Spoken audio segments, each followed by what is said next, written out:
नमस्कार, मैं हूं प्रतीक त्रिवेदी। बुंदेलखंड होता हुआ मैं आज पहुंच गया फैजाबाद। तो फैजाबाद से आपका स्वागत है कहकर ही मानेंगे और मुद्दे को देखेंगे और उसकी शुरुआत करेंगे। लेकिन बात आज एक अहम पहलू की।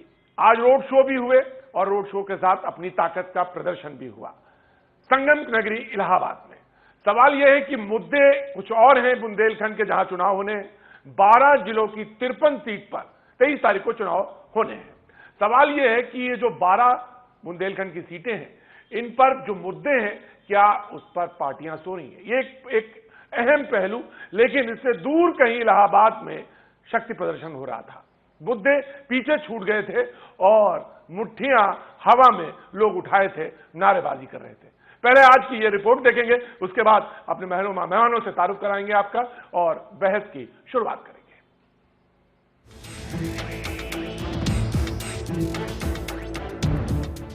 उत्तर प्रदेश में चौथे चरण की 53 सीटों के लिए 23 फरवरी को मतदान होना है। चौथे चरण के प्रचार के आखिरी दिन आज पूरे प्रदेश ने संगम नगरी में सबसे बड़ा शक्ति प्रदर्शन देखा। एक तरफ थे बीजेपी अध्यक्ष अमित शाह, तो दूसरी तरफ यूपी के अच्छे लड़के यानी अखिलेश और राहुल गांधी।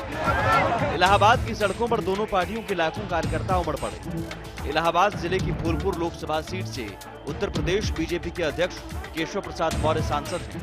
लिहाजा बीजेपी ने जिले की सभी 12 विधानसभा सीटों पर पूरी ताकत झोंक दी। लेकिन सवाल यह है कि क्या इस शक्ति प्रदर्शन के सामने असल मुद्दे पीछे छूट गए? जिन 12 जिलों में 23 तारीख को वोट डाले जाएंगे, उनमें से 7 जिले बुंदेलखंड इलाके के हैं। ये वो इलाका है जहां गरीबी, बेरोजगारी, सूखा, स्वास्थ्य सेवाओं का खस्ता हाल हमेशा से बड़े मुद्दे रहे हैं। लेकिन सियासी जुमलेबाजी और ध्रुवीकरण की कोशिशों के बीच चौथे चरण के प्रचार में ये मुद्दे पीछे छूटते दिखाई दिए। आरोप लगाए जाते हैं कि बुंदेलखंड की आवाज लखनऊ तक नहीं पहुंच पाती। बुंदेलखंड से यूपी विधानसभा की 19 सीटें आती हैं, जो कुल विधानसभा की करीब 5% है। बीएसपी ने अलग राज्य बनाने का वादा कर वोटर्स को लुभाने की कोशिश की, तो बीजेपी ने यहां विकास का मुद्दा उठाया। लेकिन राजनीतिक दलों ने बुंदेलखंड की समस्याओं को वो तवज्जो नहीं दी जो मिलनी चाहिए थी। सवाल यह है कि क्या सियासी जुमलेबाजी और शक्ति प्रदर्शन के बीच जनता के मुद्दे गुम होकर रह गए हैं? Bureau report, ETV news.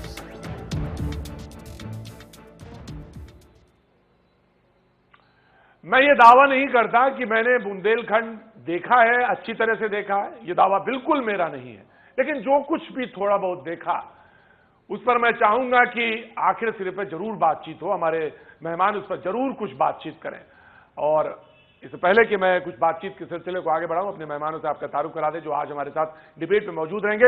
हमारे साथ हमारे पॉलिटिकल एडिटर मनमोहन राय हमारे साथ मौजूद रहेंगे। हमारे साथ शहजाद बनी साहब हमारे साथ मौजूद रहेंगे, समाजवादी पार्टी के प्रवक्ता के तौर पे। डॉक्टर हिलाल अहमद हमारे साथ कांग्रेस के प्रवक्ता हमारे साथ मौजूद रहेंगे। मोहसिन रजा साहब बीजेपी का पक्ष रखने के लिए हमारे साथ आज पैनल पर मौजूद हैं। उमेश सिंह जी हमारे साथ बीएसपी का पक्ष रखने के लिए मौजूद है। सबसे पहले उमेश जी, मैं ये जानना चाहूंगा कि बहन जी कह रही जाति और धर्म का कार्ड खेल रहे हैं प्रधानमंत्री। कैसे, कौन पीछे है इसमें जो ये इल्जाम लगाया जा रहा है?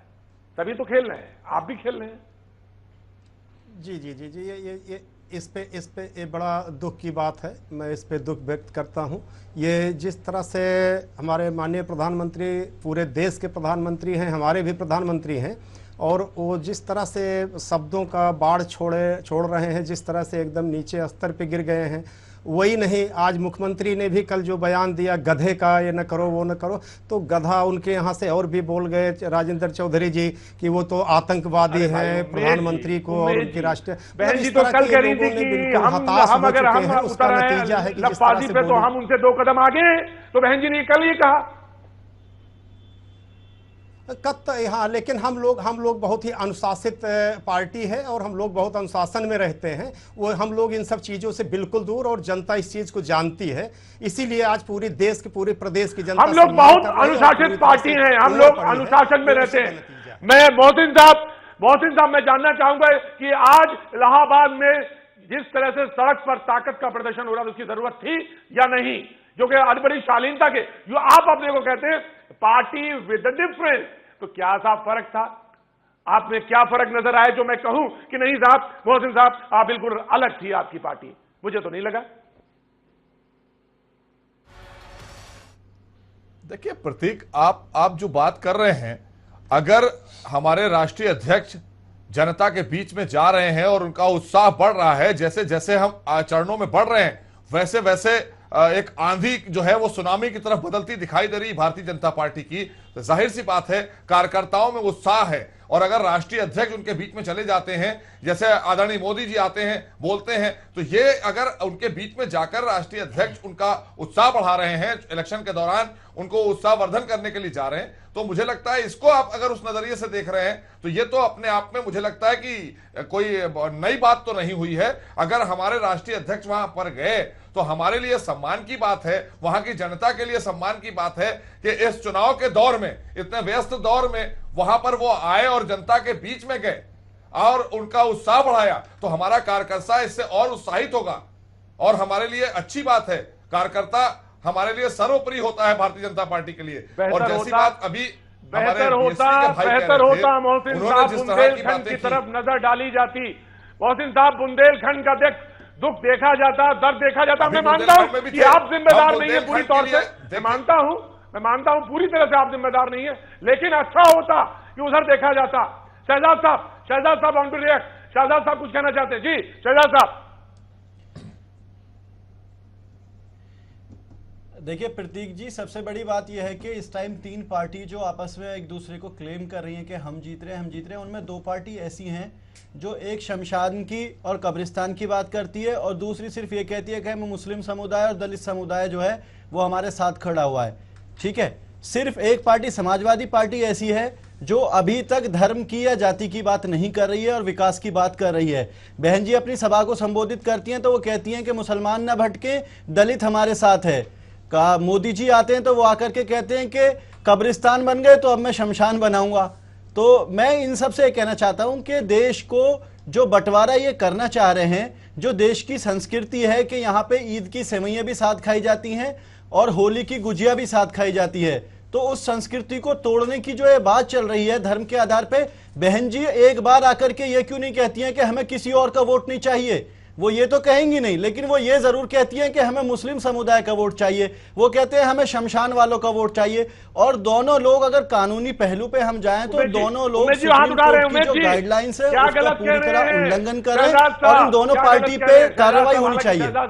दूध के दूल्हे नहीं है एकदम साहब, दूध के दूल्हे नहीं है, लेकिन हाँ मैं जानना चाहता हूं, मैं इससे सहमत नहीं। मैं आपको बताना चाहूंगा कि बीएसपी की राष्ट्रीय अध्यक्ष जी ने कभी इस तरह से चीजें नहीं, वो तो पूरा आप टिकट बंटवारे से ले लीजिए और सबसे लेके सवर्णों में से ले लीजिए, दलित में से ले लीजिए, मुसलमान में से, हर जात को बराबर सर्वजन हिताय सर्वजन सुखाय के तहत सबको बराबर हिस्सेदारी दिया है। बिल्कुल और गलत, ऐसा कभी नहीं। ये उनके गलत। ऊपर आरोप लगाइए जिन्होंने किसी को छाटा है, जिसके ऊपर विश्वास छोड़ा है, बिल्कुल हमको पे भरोसा नहीं है। नहीं बिल्कुल गलत, ये बिल्कुल गलत बात है और इस तरह से नहीं, और उनका सम्मान किया जाना चाहिए। अगर ऐसा कहती है किसी के लिए तो सम्मान कर रहे हैं। नहीं ये सम्मान नहीं है, ये सम्मान नहीं है, क्योंकि ये दिख रहा है इसलिए उम्मीद जी ये मुसलमानों का अपमान है कि आप धर्म के नाम पर उनसे वोट मांग रहे हैं। जिस दिन ये धर्म के नाम पर वोट मांगना अपमान है। घर से एक साल तक चाचा लाता था, भतीजा भगाता था। नहीं ये पूरे कौम का अपमान था, देखिए पूरे मुस्लिम समुदाय का अपमान था। ये उस दिन अपमान था,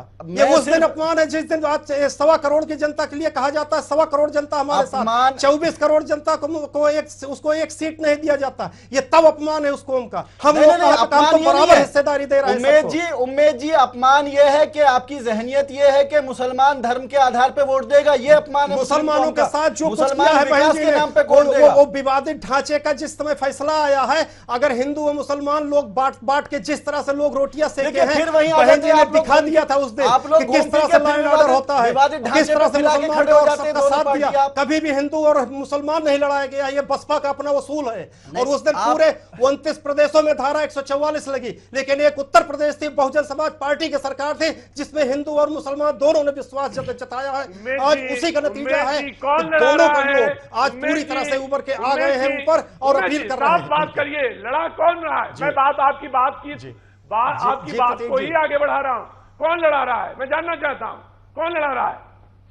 जी देखिए प्रतीक जी मैं कुछ कह दूं इसमें बीच में। बेसिकली मैं ये कहना चाहता हूं इनसे कि बहुजन समाज पार्टी मुस्लिम समुदाय का अपमान कर रही है ये कह करके कि हम जो है धर्म के आधार पे वोट देंगे। वो कहते हैं मुसलमान वोट दें, मैं कहता हूं कि मुसलमान उसको वोट देगा जो काम करके दिखाएगा, मुसलमान उसको वोट देगा जो प्रदेश की उन्नति की बात करेगा, मुसलमान उसको वोट के देगा जिसने करके दिखाया है। मुसलमान धर्म के आधार पे वोट नहीं देगा, ये बिल्कुल साफ सुथरी बात है। और सिर्फ मुसलमान ही नहीं, आप जो बात कर रहे हैं जितना भी जो देश प्रेम रखता है, जो प्रदेश से अपनी हमदर्दी रखता है, मैं समझता हूं कि वो हर शख्स पूरे प्रदेश के वासी उसको वोट देंगे जो प्रदेश के लिए बेहतर होगा, ना कि धर्म के आधार पे वोट देंगे। और ये दोनों पार्टियां बार बार यही कर रही हैं। एक कहता है शमशान बना दो, कब्रिस्तान खत्म कर दो, एक कहता है हमारे साथ जो है दलित आ गया, हमें मुसलमान दे दो।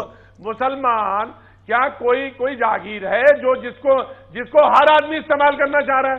हिरान साहब बिल्कुल बिल्कुल बिल्कुल, मैं वही बात कहना चाह रहा हूं, मैं वही बात कहना चाह रहा हूं कि मुसलमान कोई जागीर नहीं है। मुसलमान बिल्कुल सोच समझ के वोट करेगा, विकास के नाम पे वोट करेगा, उन्नति के नाम पे वोट करेगा, प्रदेश के नाम पे वोट करेगा।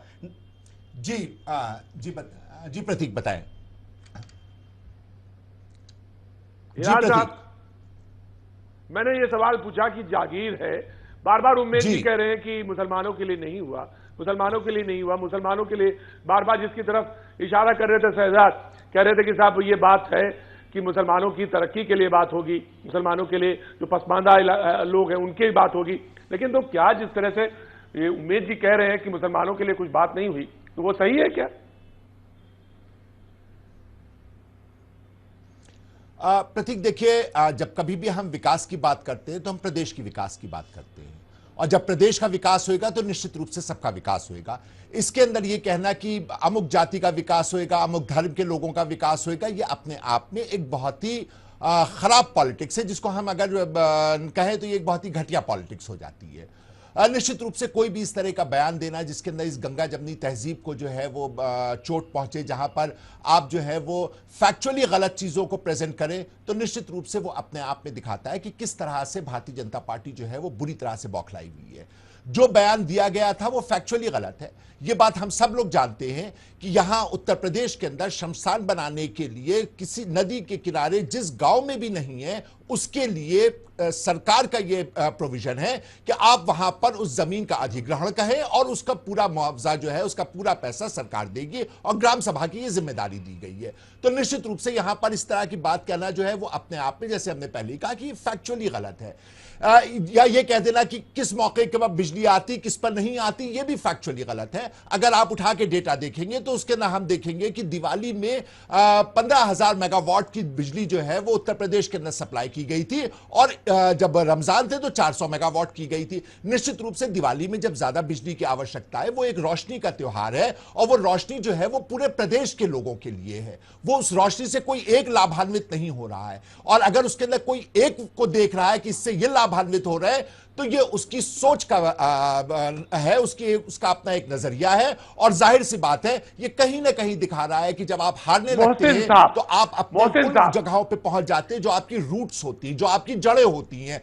और ये हम सब जानते हैं कि भारतीय जनता पार्टी की जड़ें कहां पर हैं। ये एक अलगाववादी राजनीति करते हैं, गंगा जमनी तहजीब समझते नहीं है, और साथ ही साथ उत्तर प्रदेश की इस विशेषता को नहीं समझते हैं कि यहां रमजान में भी लोग कहते हैं राम मौजूद है, यहां होली में भी लोगों को अली दिखाई देता है, यहां दीपावली सबको गले लगाए में कोई त्योहार नहीं होता। आप लकीर खींचते चले गए, लकीर खींचते चले गए, यहां तक पहुंच गए कि लाइट पे भी लकीर खींच दी।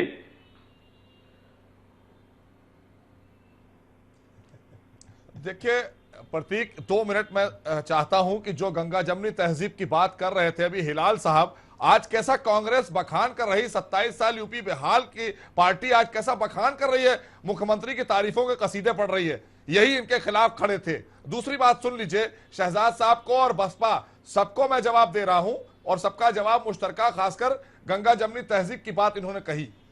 अभी 3-4 महीने पहले आपको अच्छी तरह से याद होगा प्रतीक जी कि ये समाजवादी पार्टी के मुखिया मुलायम सिंह यादव जी, जिनको आज भी ये कहते हैं कि वो हमारे सब कुछ हैं, हालांकि है या नहीं है ये जाने इनका मामला, लेकिन मुलायम सिंह यादव जी को सब ये मानते थे और मानते हैं।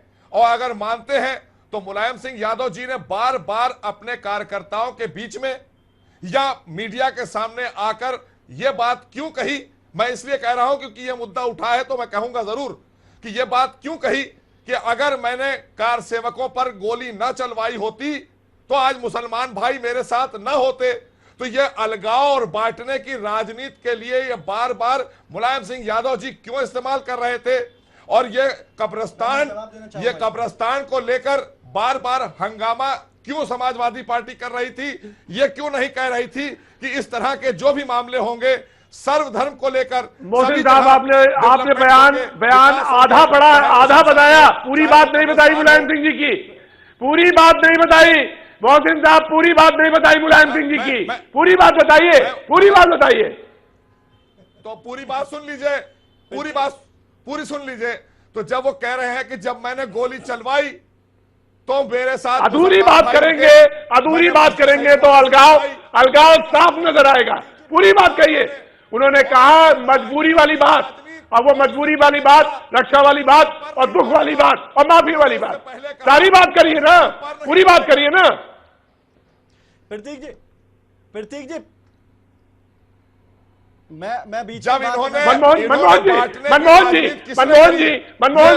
मोहसिन साहब जो कह रहे हैं वो एक बात कह रहे हैं, एक हिस्सा कह रहे हैं। Manmohan ji please comment, Manmohan ji please comment. मैं रोकना चाहता हूं मोहसिन साहब, माफी चाहता हूं आपसे। मनमोहन जी पूरी बात क्लैरिफाई करिए, मनमोहन जी पूरी बात क्लैरिफाई करिए। नहीं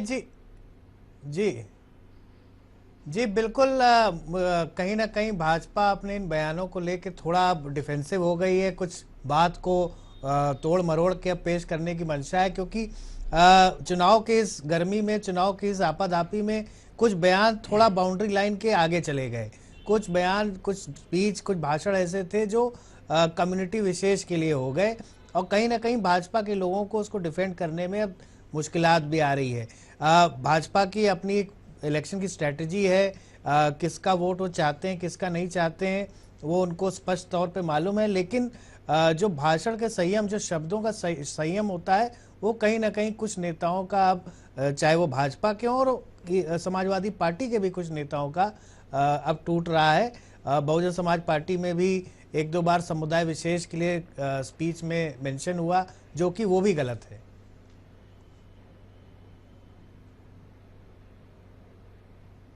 बिल्कुल बिल्कुल। मैं एक थोड़ा सा ब्रेक लेना चाहूंगा मनमोहन जी, एक थोड़ा सा ब्रेक लेना चाहूंगा। ब्रेक के बाद मैं वापस आता हूं और बहस को आगे बढ़ाएंगे। वक्त एक छोटे से ब्रेक का।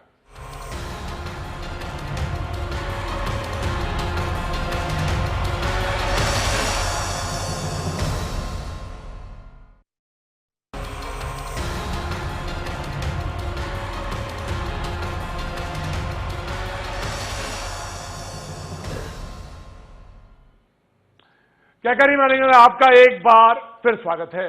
बहस की तरफ आगे बढ़ेंगे। मोहसिन साहब हमारे साथ, बीजेपी के प्रवक्ता हमारे साथ मौजूद हैं। मोहसिन साहब, अमित शाह जी कह रहे हैं कि लैपटॉप बांटने में जाति पूछी जा रही है, यूपी में धर्म और जाति का भेदभाव किया जा रहा है। आप इसको स्पष्ट करेंगे? क्योंकि हमने जब ये सवाल पूछा मुख्यमंत्री से, तो मुख्यमंत्री ने कहा कि आपको जिले के डीएम से पूछना चाहिए और उससे लिस्ट निकलवानी चाहिए, और लिस्ट के हिसाब से तय हो जाए कि किस जाति को हमने ज्यादा दे दिया या धर्म के लोगों को ज्यादा दे दिया। ओला लिस्ट में या बुंदेलखंड में चेक बांटने का सवाल हो, उस बारे में भी अगर इसको जोड़ लिया जाए तो यह गलत बयानी क्यों मोहसिन साहब? देखिए प्रतीक, ये गलत बयानी नहीं है, इसको गहराई से सोचा जाए। अब ठीक है, ये चुनाव का माहौल है, चुनाव के माहौल में बातें इधर उधर घुमाई जाएंगी, जैसा कि अभी मनमोहन जी ने भी कहा। बात ये नहीं है, बात सच्चाई इसी की है कि इस पार्टी की बुनियाद ही इसी बात पर है। ये जो पार्टी खड़ी है, जिसको समाजवादी तो मोदी साहब इसको भी उसी तरह का मान लिया जाए जब आपने कहा था चुनाव में कि 15-15 लाख रुपए अकाउंट में पहुंच जाएंगे। ये भी वही बात है, ऐसी ही बात है। नहीं, मैं जवाब दूंगा। आज भी इस बात को जो आप कहते हैं ना, 15 लाख की बात करते हैं, अगर कांग्रेस ने इतना बड़ा देश में भ्रष्टाचार यूपीए की सरकार ने ना किया होता, कांग्रेस, सपा और बहुजन समाज पार्टी ने, तो वाकई में देश की जनता के नहीं, खाते नहीं, में नहीं, 15-15 लाख रुपए होते। दूसरी यही बात बात कही गई थी, इसको घुमा फिरा कर बात करने की जरूरत नहीं है। आज विकास की तरफ देश जा रहा है। नहीं, और विकास में माननीय बताऊंगा नरेंद्र कहां पे मोदी हो जी रहा है आपका विकास। अपने जहां पर बात कहिएगा शहजाद, आपको जो बात कहनी कहिएगा, लेकिन यहां पर बांटने की राजनीति, जातिगत राजनीति कांग्रेस, समाजवादी पार्टी और बहुजन समाज पार्टी इसके सिवा कोई नहीं करता है, और यही कर रहे हैं आज भी।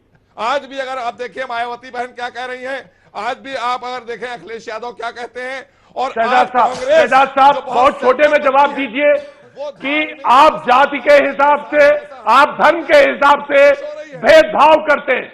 बिल्कुल जो इल्जाम लगाया उसको बिल्कुल शॉर्ट में और टू द पॉइंट बताइए शहजाद साहब। नहीं, मैं पहले एक बात का जवाब मोहसिन साहब को दे दूं कि इनका विकास ये है कि ये बुलेट ट्रेन से शुरू हुए थे और ये शमशान तक ले गए हिंदुस्तान को, बुलेट ट्रेन से शुरू करके। दूसरी चीज, अगर पार्टी का जो इतिहास गिना रहे थे तो मैं इनको बता दूं कि जिस संगठन के बल पे ये राजनीति करते हैं उस संगठन की बुनियाद अंग्रेजों की दलाली से शुरू हुई थी और आज इनकी पार्टी आईएसआई की दलाली कर रही है। ठीक है, शुरू हुई थी। आज इनकी पार्टी के मेंबर, ऑफिशियल मेंबर आईएसआई के मुद्दे पे रहिए की बात करते हैं और ये लोग देश के विकास की बात। जी, मुद्दे की बात जहां तक है, मुद्दे की बात यह है कि उत्तर प्रदेश सरकार में जितने भी काम हुए हैं और हमारे माननीय मुख्यमंत्री ने अभी तक अगर कहीं पर भी धर्म की या जाति की बात की हो कि कोई भी विकास अगर हुआ है तो वो किसी धर्म के लिए नहीं हुआ है, किसी एक जाति के लिए नहीं हुआ है। दूसरी चीज ये कि इन लोगों की जहनियत इतनी गंदी है कि मैं मान लेता हूं अगर रमजान में बिजली ज्यादा आती है, पहली बात तो आती नहीं है, ऐसा कुछ है नहीं। दूसरी बात अगर आती भी है, मेरी बात सुनिए, देखिए उन्होंने भी ये बात मानी कि पहले बात कहने दीजिए। नहीं, मोहसिन साहब पहले बात कहने दीजिए। मोहसिन साहब नहीं आती है। मोहसिन साहब आप जवाब दीजिएगा। नहीं, आप जवाब दीजिएगा, मेरी बात सुन लीजिए। पहली बात तो यह है कि दिवाली में ज्यादा आती है, ये फैक्ट है और ये सारी चीजें खुल के आ गई। दूसरी चीज मैं इनसे ये पूछना चाहता हूं कि चलिए मान लिया रमजान में ज्यादा आती होती, पहली बात तो आती नहीं, अगर रमजान में भी ज्यादा आती होती तो क्या सिर्फ मुसलमान का घर देख के बिजली आती है, या अगर दिवाली में ज्यादा आती है तो क्या हिंदू का घर देख के बिजली ज्यादा आती है? आप लोग पता नहीं कौन सी राजनीति करना चाह रहे हैं। पार्टी की बुनियाद है, आप देश का और प्रदेश का विकास नहीं कर सकते। आप लोगों की राजनीति का जो मुद्दा है, आप क्या विकास करेंगे? आपका विकास हमें दिखाई दे रहा है। मुख्यमंत्री बलात्कार के आरोप में आपके प्रदेश अध्यक्ष भी हैं उसमें, आपके नेता, आपके प्रदेश अध्यक्ष पे हत्या का आरोप है, आपके प्रदेश अध्यक्ष पे बलात्कार का आरोप है। हमारे नेता आपके मुख्यमंत्री लेकर घूम रहे हैं। हमारे मुख्यमंत्री हमारे नेता पे, हमारे नेता के क्या विकास करेंगे? मोहसिन साहब, हमारे नेता के कुर्ते पे एक धब्बा भी नहीं मिलेगा आपको। आप अपना नेतृत्व देखिए, आप अपना नेतृत्व देखिए, मोदी जी हो या अमित शाह जी हो या मौर्य जी हो, आदमी सुरक्षित है। आप तीनों भ्रष्टाचार में डूबी हुई सरकार आपकी सरकार से ज्यादा नहीं है कोई। आप तो ताबूत तक खा गए, आप तो हिंदुस्तान की आर्मी के ताबूत तक खा गए। आप घोटालों की बात करेंगे? भारतीय जनता पार्टी की आंधी में आप बचने वाले नहीं है। आंधी सिर्फ तबाही लाती है, अच्छी हवाएं चलनी चाहिए। भारतीय जनता पार्टी की आंधी तबाही की आंधी है, विकास की आंधी नहीं है। विकास तो अच्छी फिजाओं में होता है, आंधी में नहीं होता है विकास। और हमारे साथ उत्तर प्रदेश की जनता है, वो तो अभी 11 नहीं विकास का शहजाद साहब विकास मंच पर घूमिएगा, शहजाद साहब प्रचार करिएगा। शहजाद साहब विकास का जहां तक सवाल है, जब आप बोलते हैं शहजाद साहब, मैं आपसे सवाल पूछना चाहता हूं, जब आप विकास बोलते हैं तो इसके मायने क्या होते हैं? जो बहन जी कह रही हैं अधूरा वो होता है या नहीं? हम बताते हैं ना उसके मायने क्या होते हैं। उसके मायने क्या होते हैं? विकास का मायने जो है वो बुलेट ट्रेन लाना विकास नहीं है, खाली बच्चों की पढ़ाई भी उसमें आती है, लोगों को लैपटॉप देना भी उसमें आता है, सड़कें भी उसमें आती हैं, बिजली भी उसमें आती है। उसमें कोई रमजान और दिवाली विकास सफाई का होता है। अच्छी बात है, कॉन्स्टिट्यूंसी का विकास होना चाहिए, आत्मनिर्भर। लेकिन कभी बुंदेलखंड में सड़कें उस तरह की नहीं हुई, कभी बुंदेलखंड की उस तरह की बात नहीं हुई, या सफाई की जो रोड है उनमें बाइसिकल ट्रैक बने हुए हैं। देखिए या विकास का मतलब सिर्फ सफाई होता है, आप मुझे ये भी बताया जाए। प्रतीक जी, नहीं बिल्कुल नहीं, ये बिल्कुल गलत आरोप है। और विकास का मतलब लखनऊ मेट्रो भी है, विकास का मतलब विकास मेट्रो की बात आप लोगों का बस चले तो आप तो वहां भी शमशान बना देंगे। आप लोगों का तो बस नहीं चल रहा, आप लोगों का बस नहीं चल रहा, नहीं तो आप लोग तो चार बाग पर खड़े होकर के कहते कि मेट्रो नहीं चलेगी, यहाँ पहले शमशान बनना चाहिए। शहजाद बहुत अच्छी बात है, बहुत अच्छी बात है। आप अपने गांव को चमकाइए, आप अपनी कॉन्स्टिट्यूएंसी को चमकाइए, लेकिन जब आप प्रधानमंत्री को कहते हैं तो आप मुख्यमंत्री भी हैं और सारा प्रदेश आपका होता है, सारा प्रदेश आपका होता है। शहजाद, ये मतलब नहीं होता कि आप बुंदेलखंड को छोड़ दें, आप बुंदेलखंड की उन जरूरतों को पूरा ना करें जो बेहद जरूरी है। वहां के बच्चे रोएं क्योंकि उनकी स्कूल की फीस नहीं जमा हुई, वहां का किसान आत्महत्या कर ले, तो ये नहीं होता है, ये विकास अधूरा है। इसका जवाब दीजिए।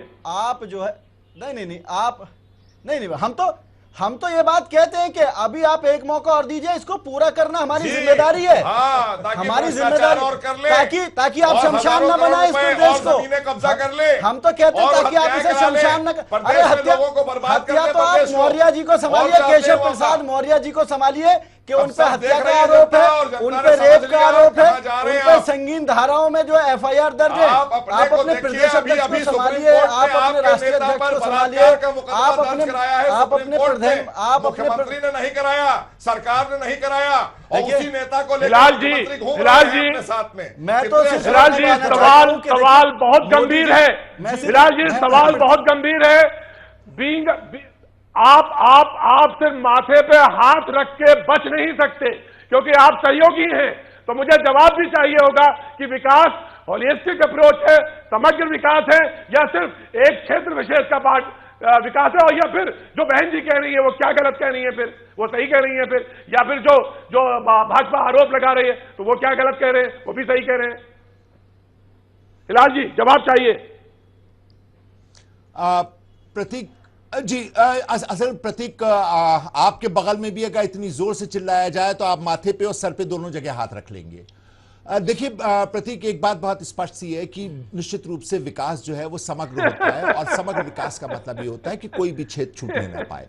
अब बुंदेलखंड के बारे में अगर आप बात करें तो बुंदेलखंड जो है वहां पर जिस तरह से बिजली की परियोजनाएं लगाई गई हैं, और निश्चित रूप से उसके अंदर उत्पादन भी बहुत जल्दी शुरू होना है, वहां पर बांध भी बनाया जा रहा है।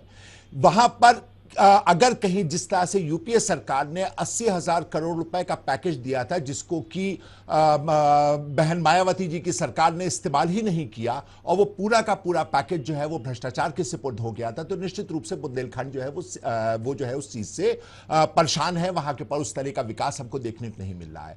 यहां पर अगर हम 1989 तक की सिर्फ बात करें, कांग्रेस के अगर वक्त की बात करें, तो वहां के पर स्टील प्लांट भी हुआ करता था, उसके अलावा वहां के पर और भी बहुत से इंडस्ट्रियलाइजेशन की प्रक्रिया हो रही थी, लेकिन उसके पश्चात से ये रुकती चली गई, वो प्रक्रिया जो है वो आगे नहीं बढ़ पाई। बुंदेलखंड को लेकर के निश्चित रूप से केंद्र सरकार की कितनी सीरियसनेस है वो इस बात से पता लगता है कि जिस तरह से जब वहां सूखा पड़ रहा था और आपने खाली ट्रेन भेज करके 27 साल का आपने हिसाब दिया। हिलाल साहब, आपकी बात को मैं इसलिए इंटरप्ट कर रहा हूं कि आप कह रहे हैं 89 से लेके और वहां कुछ नहीं हुआ, आप उसके बाद सरकार में रहे, केंद्र में, आपने क्यों नहीं किया? आप हमारे ऊपर खाली आरोप लगाने भर के लिए नहीं, आप अपना जवाब भी दीजिए कि आपने क्यों नहीं किया। ये वहां पर जो घास की रोटी खाई है बुंदेलखंड के लोगों ने, शर्म करना चाहिए। बिल्कुल में खाइए, बच नहीं सकते आप। आपने पैकेज की बात कही थी, बिल्कुल, यू आर एब्सोल्युटली मोहसिन साहब, you are correct, of course Mohsin साहब बिल्कुल करेक्ट है, सही है आप। प्रतीक अब हम आगे बढ़ते हैं, क्योंकि प्रतीक हम इस तरह चिल्ला नहीं सकते हैं। ये क्यों नहीं, हमें जनता का दर्द है। बिल्कुल नहीं, आप बोलिए। आप तो सोफिस्टिकेटेड लोग हैं, आप ड्राइंग रूम से बाहर नहीं निकले, आपने ड्राइंग रूम में बैठकर कांग्रेस ने पूरी राजनीति कर डाली। आपको दर्द कहां है उत्तर प्रदेश की जनता का, देश की जनता का?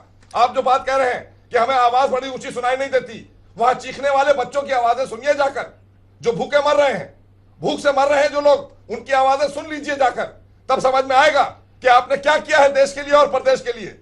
खाली सरकार चला लेना ही नहीं, तब तो पहले पीठ आपकी 65 साल में आपने हासिल क्या किया है उत्तर प्रदेश का? डॉक्टर जवाब दीजिए। हिलाल जी, डॉक्टर हिलाल, मोहसिन साहब, हम बात अभी पूरी कर लें। सुनते हैं। डॉक्टर हिलाल साहब कुछ कहना चाह रहे हैं? जी प्रतीक, डॉक्टर हिलाल जी प्रतीक, कोई बात नहीं, आप इनको बोलने दीजिए। ये इनकी बौखलाहट है, नर्वसनेस है। हारता हुआ आदमी ऐसे ही चिल्लाता है। कहते नहीं शमा बुझने से पहले बहुत तेज जलती है, तो ये शमा बुझने वाली है। शमशान इनको दिख गया, कब्रिस्तान इनको दिख गया है, और वही इनका अंतिम पड़ाव भी है। हर एक का अंतिम पड़ाव वही है, हर एक का अंतिम पड़ाव वही है। भारतीय जनता पार्टी का अंतिम पड़ाव वही है, और अब उनको वो दिख गया है। सबको वही चलना है, उसके लिए परेशान मत होइए। आपको तो पहले से ही भेज दिया कांग्रेस को।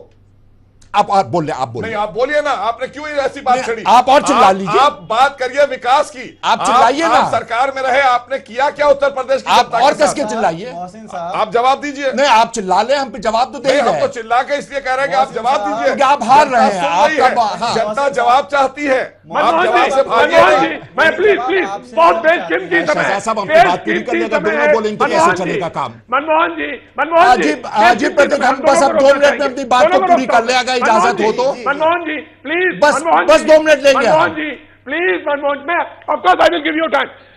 डॉक्टर हिलाल, मैं आपको टाइम दूंगा।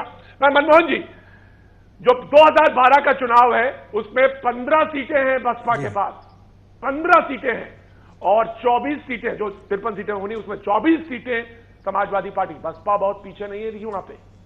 अब सवाल इस बात का है कि जिस तरह के हालात हैं बुंदेलखंड में, मैं सिर्फ बुंदेलखंड, ये तो मैंने ओवरऑल फिगर बताई, लेकिन अगर बुंदेलखंड की बात करें तो जो हालात हैं, जो जमीनी सच्चाई है, वो अगर देखें तो जो चुनाव होने जा रहा है चौथा चरण का, वो बेहद क्रिटिकल है और वो डिसाइडिंग फैक्टर भी होगा।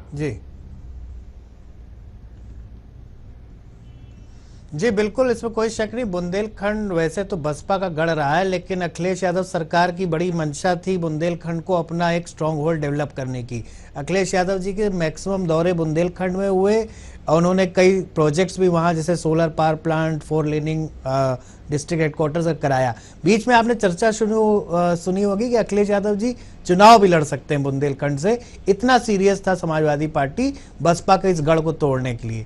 बसपा यहाँ ट्रेडिशनली मजबूत रही है, शायद इतना आसान भी नहीं होगा समाजवादी पार्टी के लिए गढ़ को तोड़ना, लेकिन समाजवादी पार्टी हो चाहे कांग्रेस की, यूपीए की सरकार के पैकेज हो, बुंदेलखंड के लोगों की स्थितियां बहुत बदली नहीं है। जैसा कि आप उस इलाके में काफ़ी दिनों से घूम रहे हैं, और हम लोगों ने भी पिछले कई महीनों में वहाँ दौरे किए, 2-4 बार गए।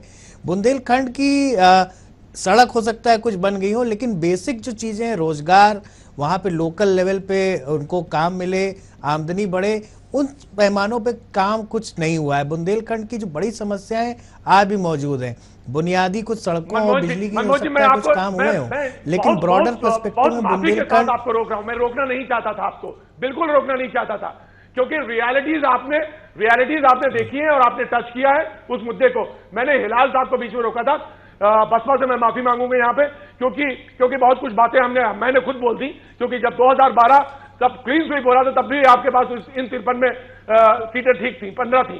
मैं हिलाल साहब आपके पास आना चाहता हूं और फिर वही बुंदेलखंड का मुद्दा लाना चाहता हूं, और बराए मेहरबानी अब से आप साहब वही के साथ बताइएगा कि क्यों नहीं पैकेज पहुंचे और क्यों नहीं। मैं ये भी जानता हूं कि खाली ट्रेन वाली बात कही मुख्यमंत्री ने, लेकिन मैं ये जानना चाहता हूं कि हकीकत वहां तक क्यों नहीं, सच्चाई का सामना क्यों नहीं किया।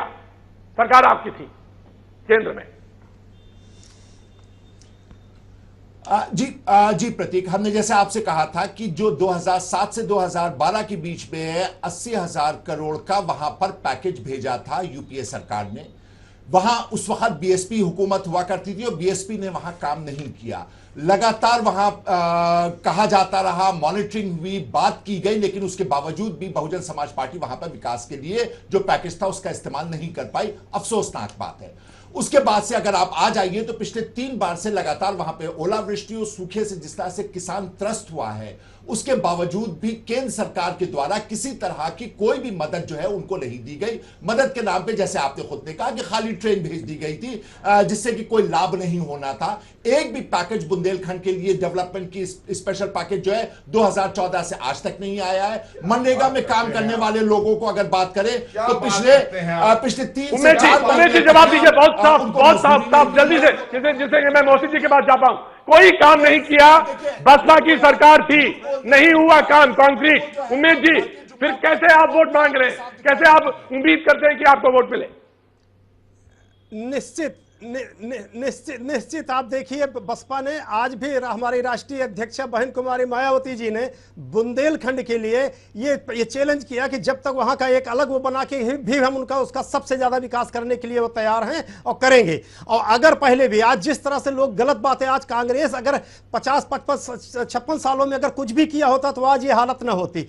भाजपा और सपा की हालत यही रही है, ये लोग केवल आपस में लड़ाई करना, झूठ बोलना, जुमलेबाजी करना। आज 2.77 एकड़ जमीन के बाद जब फैसला हुआ था पार्लियामेंट में, आप उस दिन देखे होंगे कि दोनों लोगों ने कैसे हेलीकॉप्टर लेके भगे और सलाह करके सपा और भाजपा किस तरह से खून की नदियां बहा करके राजनीति किया। ये सब चीज पूरी जनता देख चुकी है, विश्वास खत्म हो चुका है इन लोगों का। आज इसीलिए लोग हताश से केवल लड़ रहे हैं। आज 1 साल से लोग केवल पब्लिक में भी लड़े और यहां पे भी। शहजाद वेरी क्विक, देखिए मैं शहजाद इंटरव्यू करिए। Shahzad very quick. जी जो मनमोहन जी अभी मनमोहन जी जो अभी बात कह रहे थे कि जो बेसिक जो चीजें होती हैं किसी भी विकास की शुरुआत होने की, वो माननीय मुख्यमंत्री जी ने वहां पे शुरू कर दी है, चाहे वो सड़कें हो, चाहे वो गलियां हो, चाहे वो बिजली हो, चाहे वो सोलर प्लांट हो। तो बेसिक चीजें वहां पे ला दी गई हैं, अभी आगे की चीजों का आना बाकी है। इसके लिए जो बसपा का गढ़ हुआ करता था वो बसपा जिम्मेदार है, या जो लोग पिछले 2014 का इलेक्शन जीत के आए थे और जो कहते थे कि हमने क्लीन स्वीप कर दिया है यूपी को और हम जीत करके आ गए, उन्होंने पिछले 3 सालों में कुछ नहीं करके दिखाया है। ये गलत बात है और मैं ये कहता हूं बसपा का गढ़ था इसलिए आपकी नहीं किया, इसलिए आपने नहीं किया। ये गलत बात है, ये गलत बात है। बसपा का गढ़ था इसलिए आप नहीं गए। बहुत खास वो है, आपके 73 सांसद है, एक पैकेज आप नहीं लेकर के आए, एक प्लान आप बुंदेलखंड लेकर के आए, पूरी तरह से आप फेल है। आप 3 साल में क्या कर रहे हैं मनमोहन? आप जो है ये बताइए, मोदी क्या चेहरा है? उत्तर प्रदेश में मोदी जी चेहरा है तो सवाल उन्हीं से होगा। आपके पास आज एक नेता नहीं पूरे उत्तर प्रदेश में, सिर्फ आपकी इसी कारगुजारी की वजह से आज आप कहते हैं कि हमको अगर मुख्यमंत्री बनाना होगा तो आप बाहर से लेकर के आएंगे।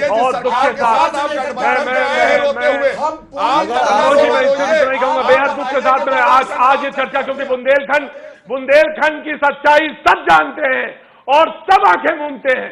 सच ये है कि सारे लोग, सारे नेता, सारी पार्टी पुलिस बुंदेलखंड का सच जानती है, उसके बाद भी आंखें मूंदती है। आज अभी बस सिर्फ इतना, कल फिर मुलाकात होगी। आप बने रहिए हमारे साथ।